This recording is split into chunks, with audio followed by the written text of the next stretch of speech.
Welcome to my presentation. In this presentation, let us try to solve equations of the form ax plus b equals to c using the properties of addition, subtraction, multiplication, and division. Let's say we have an example wherein we want to solve this equation. 11a minus 3 minus 7a is equal to 9. In here, as we can see, we have similar terms to combine. When the variable terms are the same, we can combine them. 11a and 7a are similar terms. So if we were to write them together, 11a minus 7a minus 3 on the left hand side is equal to number 9 on the right hand side. So we will combine these two and simplify them. 11a minus 7a is going to be equal to 4a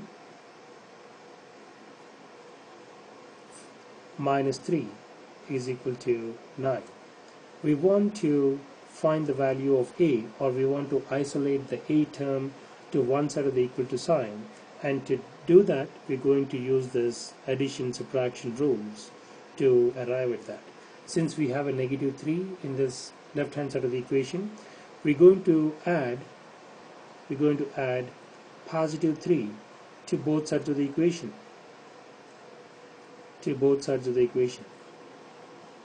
and the way to do that is as follows: 4a minus 3 plus 3, and that should be equal to 9 plus 3 on the right hand side. So when we simplify the left hand side, the positive 3 and the negative 3 cancels out, leaving us with 4a is equal to 9 plus 3, which is equal to 12. We want to find the value of 1a, not 4a. Therefore, we will use the reciprocal rule or the multiplication rule and then try to find the value of a. We know that when we have a number and when we multiply that by the reciprocal of that same number, the product is always going to be equal to 1.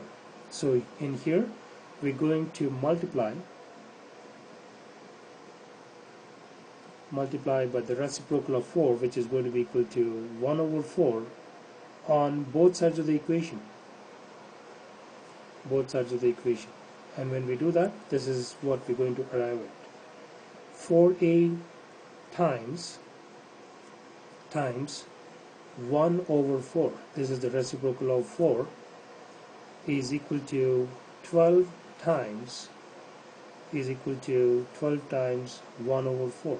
We are multiplying by 1 over 4 on both sides of the equation.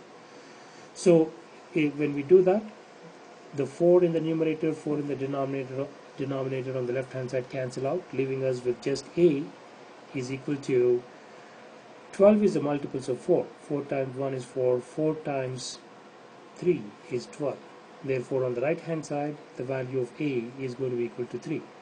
We've arrived at the solution a equals to 3 by using the addition property and using the multiplication property. So the point here is, sometimes depending upon the equation given to us, we may have to use more than one property to be able to arrive at the solution, and we have arrived at the solution. We want to make sure that the solution is correct, so we're going to find that out in this next step. We're going to check our work. And how do we check our work? We're going to substitute the value of the variable what we have arrived at into the given expression, and what we have here is 11a minus 3 minus 7a is equal to 9, and we're going to substitute the value of a as equal to 3. 11 times 3 minus 3 minus 7 times 3 is equal to 9. As you can see, 11 times 3 is 33, minus 3 minus 7 times 3 is 21, is equal to 9. When we simplify this, 33 Negative 3 plus negative 21 is negative 24. That is equal to 9. 33 minus 24 is equal to 9, and that value is exactly equal to the value what we have on the right hand side, and therefore this only goes to prove that the value what we have obtained as a equals to 3 as the solution is exactly correct. So in this set of linear equations, we have used the addition property, the multiplication property, and we were able to arrive at the answer, and we were also able to check our answer. In my next presentation, we shall look at some more examples to see how we can solve linear equations of the form ax plus b equals to c using these addition, subtraction, multiplication, and division properties.